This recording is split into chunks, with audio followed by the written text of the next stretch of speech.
नमस्ते श्रोतागण। कहानी चैनल में आपका स्वागत है। आइए सुनते हैं स्वयं प्रकाश जी की कहानी गौरी का गुस्सा। यह एक सुहाना दिन था।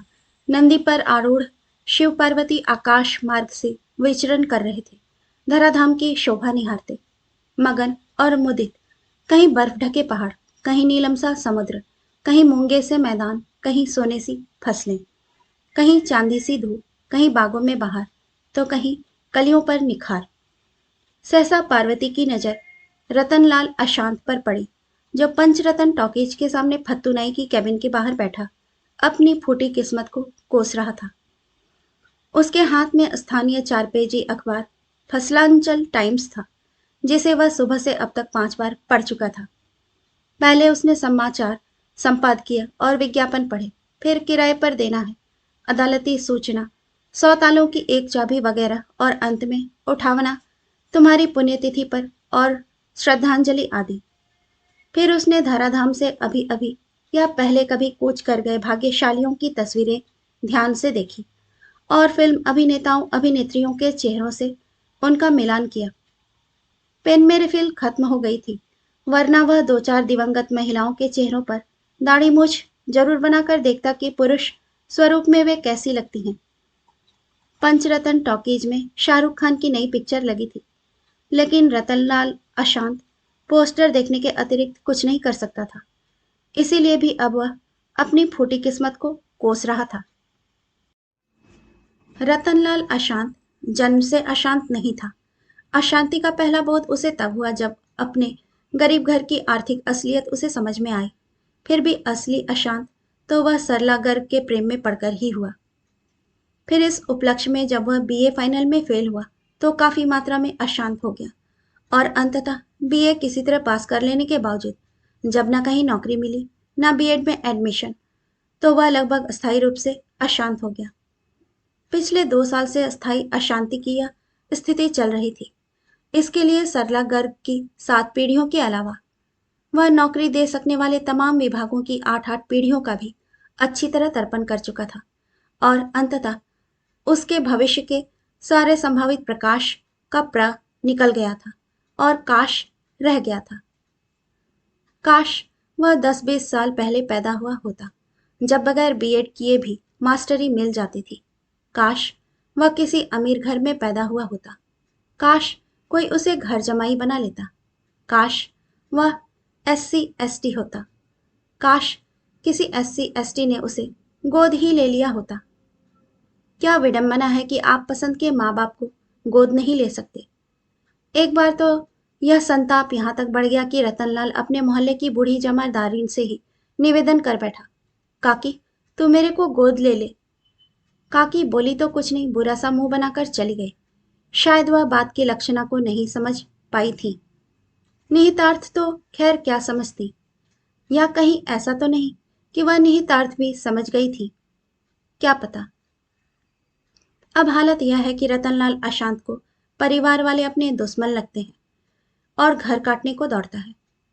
सुबह सुबह तैयार होकर जैसे तैसे चाय की एक प्याली सुड़क कर घर से निकल जाता है, और फिर कहाँ जाए, तो यहाँ फत्तुनाई की दुकान पर आ बैठता है। क्या पता किसी दिन कोई फाइनेंसर, डिस्ट्रीब्यूटर या डायरेक्टर पंचरतन टॉकीज के सामने से गुजरे, उसकी नजर रतनलाल अशांत पर पड़ जाए, वह सामने आकर खड़ा हो सकता। इस दुनिया में कुछ भी हो सकता है बॉस, सिर्फ लक चाहिए। काश।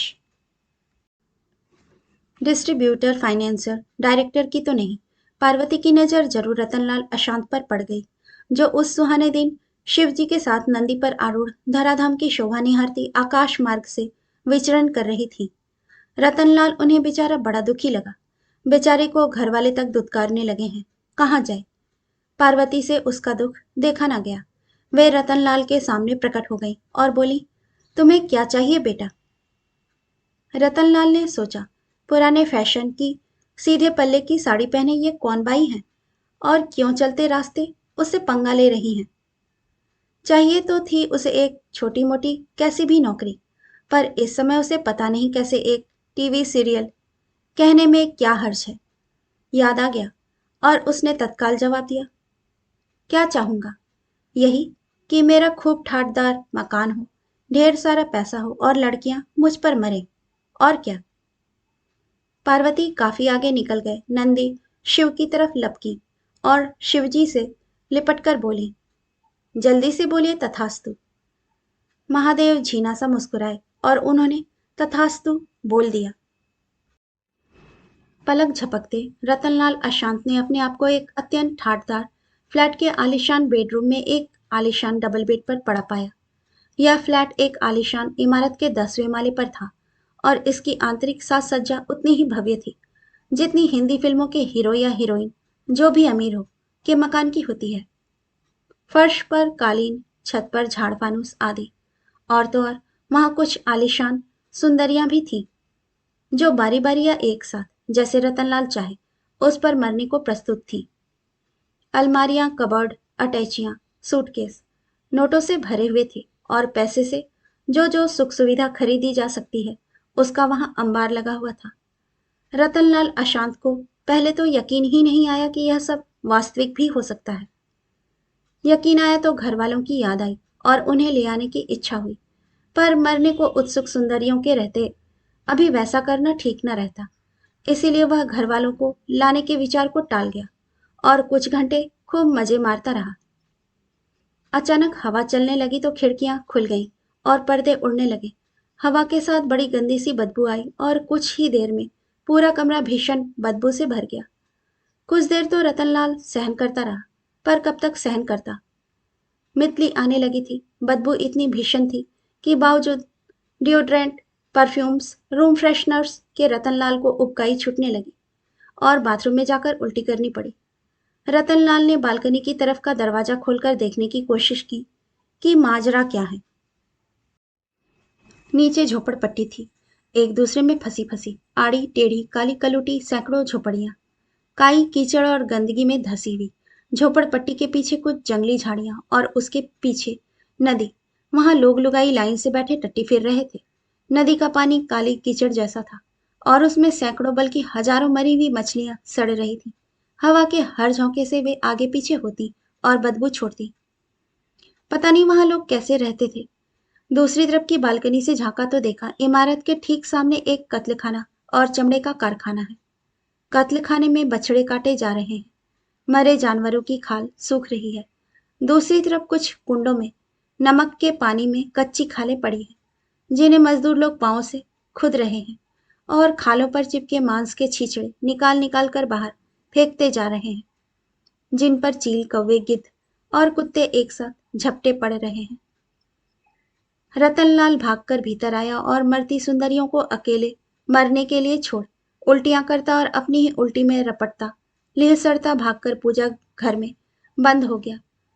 उसने आंखें बंद कर हाथ जोड़ फत्तू की दुकान पर मिली सीधे पल्ले की साड़ी वाली बाई का ध्यान किया और रोते हुए मानो गिड़गिड़ाया, बाई, इतना अच्छा मकान दिया था तो कम से कम मोहल्ला भी तो ढंग का देती। यहाँ तो मैं सांस भी नहीं ले सकता। ऐसा भीषण मजाक काय को किया तूने मेरे साथ? बोल। पलक झपकते रतनलाल अशांत ने खुद को एक दूसरे शानदार मकान के शानदार ड्राइंग रूम में एक शानदार सोफे पर बैठा पाया।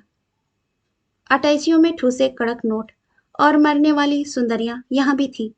हालांकि अलमारियों के नोट बैंकों की पासबुकों और लॉकरों की चाबियों में बदल गए थे और सुंदरियां भी यहां तमीज से मर रही थी। यह शानदार मकान एक शानदार कॉलोनी में था जिसमें मकान, गाड़ियां, सड़कें, पेड़ सब कुछ विलायत जैसा था, सिवा नाम के, जो संस्कृत का था, विलास कुंज। यहाँ के लोग एकदम अप टू डेट थे और बच्चे तो ऐसे गुलाबी और गबदुल्ले कि पूछो मत, एकदम विलायती जैसे। सिर्फ उनके नाम संस्कृत से लेकर रखे हुए थे। कुछ रोज रतनलाल अशांत ने वहां खूब मजे किए, जी भर कर खाया पिया, विलायती शराबें पी, विलायती पिक्चरें देखी, विलायती चॉकलेटें चबाई और सुंदरियों को टर्न बाई टर्न अपने पर मरने का मौका दिया। फिर घर में पड़े पड़े जी उबने सा लगा तो तय किया कि आज अपनी विलायती गाड़ी लेकर थोड़ा बाहर निकला जाए। एक सुंदरी को भी साथ ले लिया। विलास कुंज से बाहर निकलते ही रतनलाल अशांत ने पाया कि शहर की सारी दुकानें बंद हैं और सारी सड़कें सूनी पड़ी हुई हैं। कुछ ही आगे विभत्स दृश्य दिखाई देने शुरू हो गए। आजू बाजू की इमारतें, दुकानें, गोदाम जले हुए थे। कहीं कहीं से अभी धुआं उठ रहा था। सड़कों पर जले हुए टायर, लुढ़की हुई जीपें, उल्टे हुए हाथ ठेले और जाने क्या क्या काठ कबाड़ पड़ा था। एक जगह अनाज का एक लुटा हुआ गोदाम आया। लगता था लूटने के बाद वहां भी आग लगा दी गई थी। कुछ ही दूर चले होंगे कि देखा एक फटेहाल आदमी जान बचाकर भागा जा रहा है। तभी गली में से एक भीड़ निकली और उस आदमी का पीछा करने लगी। आदमी बसते बसते भी भीड़ के हथे चढ़ गया। भीड़ ने लाठियों, चेनों, सरियों, हॉकी स्टिकों से उस आदमी की धुनाई शुरू कर दी। किसी तरह वह फिर उठकर लड़खड़ाता हुआ भागा तो एक आदमी ने उसकी पीठ में चाकू घोंप दिया। उसी समय पुलिस जीप का सायरन सुनाई दिया। भीड़ भाग गई। घायल आदमी सड़क पर पड़ा रह गया। पुलिस ने उसे कूड़े के ढेर की तरह अपनी गाड़ी में पटका और चलते चलते रतनलाल अशांत की गाड़ी रोककर उससे पूछा, इधर कहाँ जा रहे हो? पास कहाँ है? काहे का पास? कर्फ्यू का। और काहे का? कर्फ्यू? बाहर से आए हो क्या? पता नहीं शहर में कर्फ्यू लगा हुआ है। टीवी नहीं देखते? कभी कभी दूरदर्शन भी देख लिया करो। कहाँ से आ रहे हो? विलास कुंज से। विलास कुंज का नाम सुनकर पुलिस वाले की जबान कुछ नरम पड़ी। बोला, आगे मत जाइए, घर लौट जाइए, खतरा है, वारदातें हो रही हैं। रतनलाल ने पुलिस वाले की बात मानकर गाड़ी घुमा ली, पर पूछे बगैर रहा नहीं गया कि माजरा क्या है, क्यों लगा है कर्फ्यू। पुलिस वाले ने कहा, आपको कुछ नहीं पता? शहर में भयानक दंगा हो गया है। 15 पंथी और 16 पंथी एक दूसरे के घर, मकान, दुकान जला रहे हैं, एक दूसरे की हत्या कर रहे हैं और एक दूसरे को लूट रहे हैं, जबकि दोनों 14 पंथियों की औलाद हैं। रतनलाल अशांत की गाड़ी वापस विलास कुंज लौट आई। विलास कुंज में भी सन्नाटा था। सारे घर भीतर से बंद। बात करने के लिए मरनोत्सुक सुंदरियों के सिवा कोई नहीं, और उन्हें कुछ भी नहीं पता कि दुनिया में क्या हो रहा है। मरने से फुर्सत मिले तब ना। रतनलाल दुनिया की खोज खबर लेने के लिए टीवी चलाता तो उस पर ऐसे भयानक दृश्य दिखाए जाते कि घबराकर टीवी बंद कर देता। करते करते 1 महीना हो गया। रतनलाल बुरी तरह ऊब गया। उसका हाजमा खराब रहने लगा। ना कुछ खाने की इच्छा होती, न पीने की। सुंदरियां भी बोर करने लगी थी। तंग आकर एक दिन वह इस नए मकान के पूजा घर में बंद हो गया और आंखें मूंद कर दोनों हाथ जोड़कर फत्तू की दुकान पर मिली बाई का ध्यान करने लगा। बाई दिखाई दी तो दुखी स्वर में बोला, माताराम, मैं तो घबरा गया हूँ। अरे इतना अच्छा मोहल्ला दिया था तो शहर भी कोई अच्छा सा देना था ना माताराम। तूने तो मेरे को जेहल में डाल दिया। काय को करती तू ऐसा? इस बार रतनलाल अशांत ने अपने आप को एक शानदार महानगर के शानदार मोहल्ले के शानदार मकान की शानदार स्टडी में पाया। वहां सब कुछ शानदार था। इमारतें, सड़कें, गलियां, गाड़ियां, स्कूल, अस्पताल, सिनेमाघर, तरनताल, यहाँ तक कि धरती, आसमान, पंछी और मौसम तक, हर चीज आलीशान ही आलीशान। सारा काम यंत्र करते, रुपयों के स्थान पर क्रेडिट कार्ड चलते, सारा व्यापार टेलीफोन पर हो जाता, सारी खरीदारी इंटरनेट पर, हर चीज घर बैठे हाजिर। कहीं जाने की जरूरत ही नहीं। घूमने का मन हो तो इंटरनेट पर ही घूम लो। किसी चीज की हाय हाय, दाता किलकिल, कुत्ता फजीती नहीं। आहा, जीवन हो तो ऐसा। 2-3 महीने रतनलाल अशांत ने वहां खूब मजे किए, खूब चैनल सर्फिंग की, साइबर दोस्तियां की, सारी दुनिया की सैर की, समुद्र तल से ध्रुवों तक के पशु पक्षियों, कीड़े मकोड़ों के जीवन का नजारा किया और तरह तरह से सुंदरियों को अपने पर मरने का मौका दिया। रतनलाल अशांत की मौज मस्ती चलती रही, लेकिन तभी सरकार बदल गई और नई सरकार ने पहला काम यह किया कि इंटरनेट के सारे कनेक्शन काट दिए और सारे बड़े बैंक खाते सील कर दिए।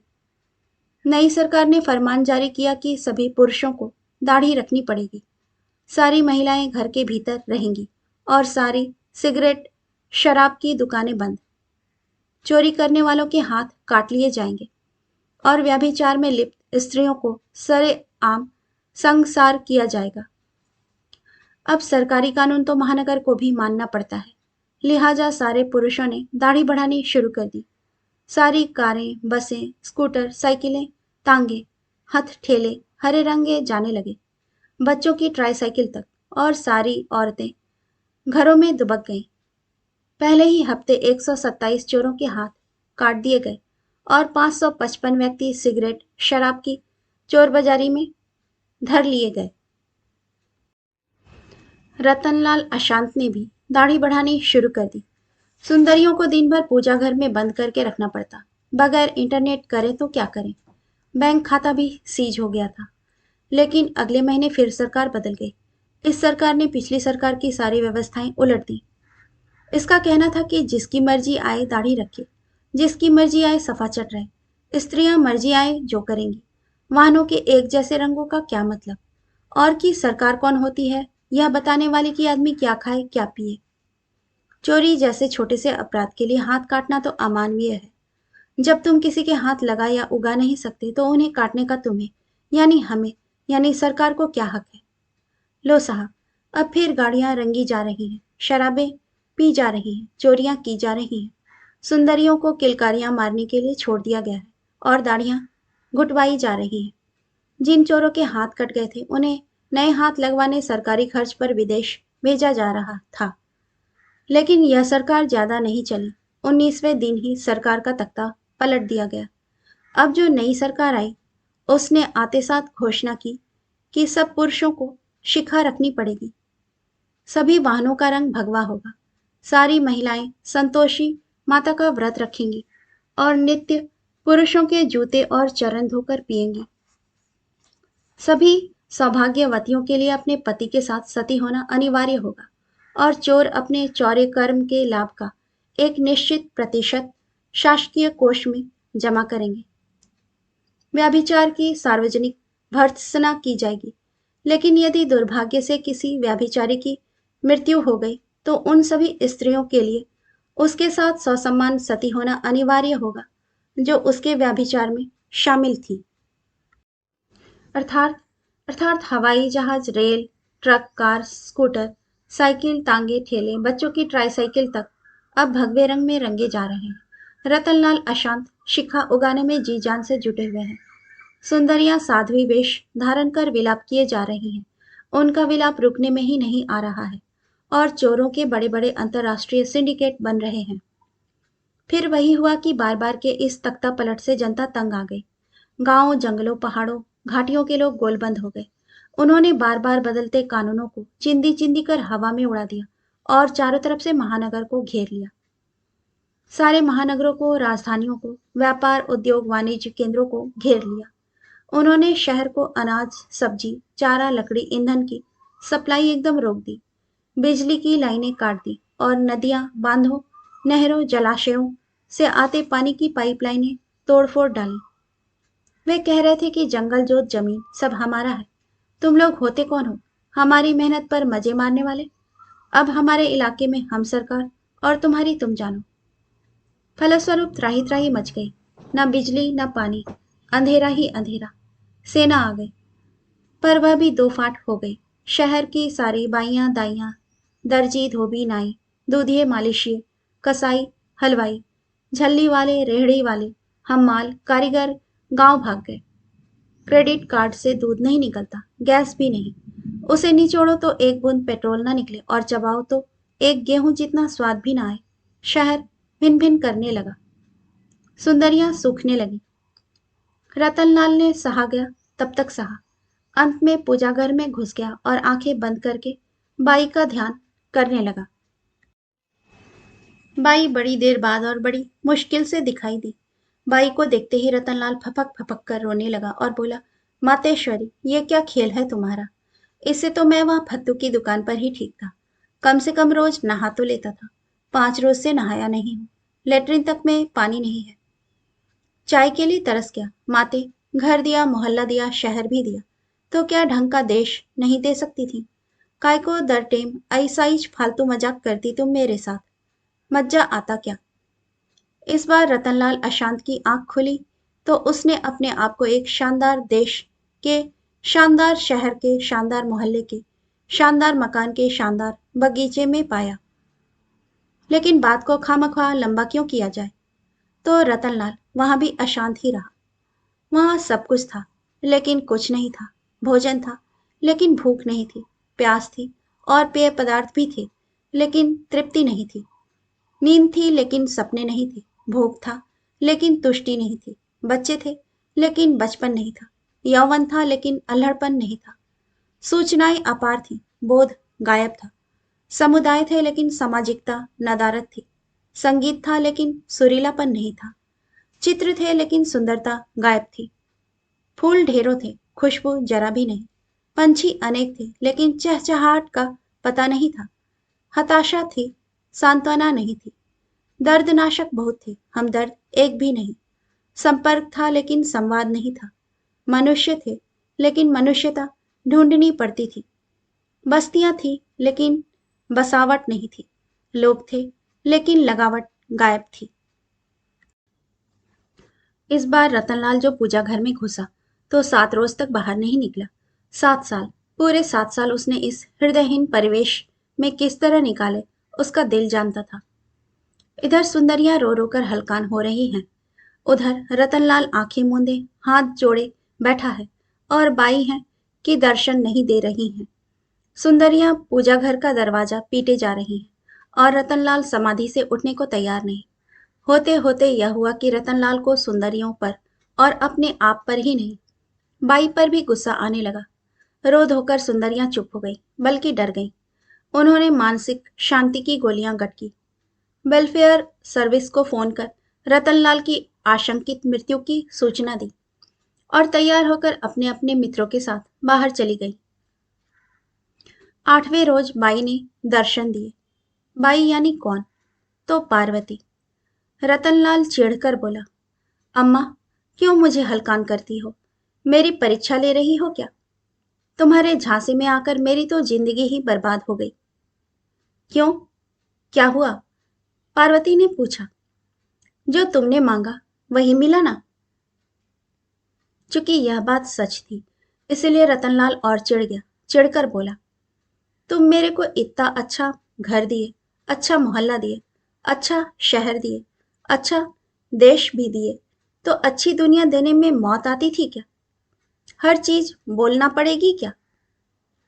पार्वती को बुरा लगा।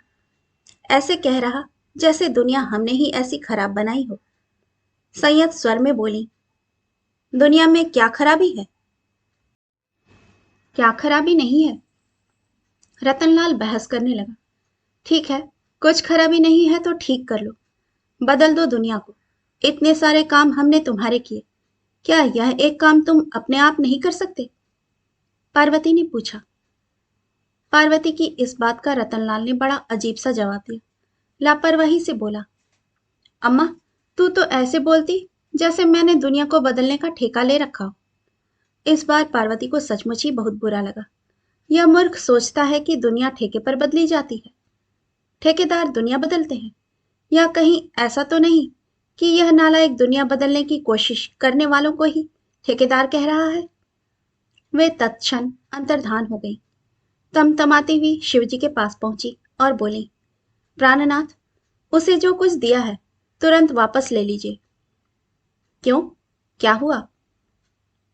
वह नालायक है। वह आपकी दया का पात्र नहीं है। एकदम नालायक। नालायक कहीं का। महादेव जानते थे, सब जानते थे। पार्वती की आदत भी उन्हें पता थी। पहले दयार्द होकर किसी को भी कुछ भी दिलवा देंगी, बाद में पश्चाताप करेंगी। लेकिन इस बार नया यह था कि पार्वती क्रोध में थी। पार्वती का क्रोध उन्होंने पहली बार देखा था। क्रोध में पार्वती और भी सुंदर लग रही थी। महादेव के जी में आई। इस समय पुकार कर गणेश कार्तिकेय को बुलाएं और कहें, देखो जरा अपनी माँ को। महादेव थे, मुस्कुराकर रह गए और तथास्तु कर दिया। रतनलाल अशांत वापस फत्तू नाई के खोखे पर पहुंच गए। जिसे कहते हैं लौट के बुद्धू घर को आए या पुनर्मोक्ष को भवा, यानी वापस चूहा बन जा और चूहा दौड़ में घुस जा। कहानी खत्म। लेकिन इस लोक में, उस लोक में नहीं। जैसे कि देवताओं की आदत थी, वे एक दूसरे की निजी बातों की पूरी खोज खबर रखते थे। उन्होंने भी पार्वती का गुस्सा पहली बार देखा था। वह उन्हें अच्छा लगा और वह मुद्दा भी जिस पर पार्वती को गुस्सा आया। उन्होंने सिर जोड़े और जैसी कि उनकी आदत थी, पुष्प वर्षा की, जैसी रतनलाल अशांत के साथ बीती। किसी के साथ ना बीते। बोलो गौरी मैया महादेव बप्पा की। कहानी सुनने के लिए आपका धन्यवाद।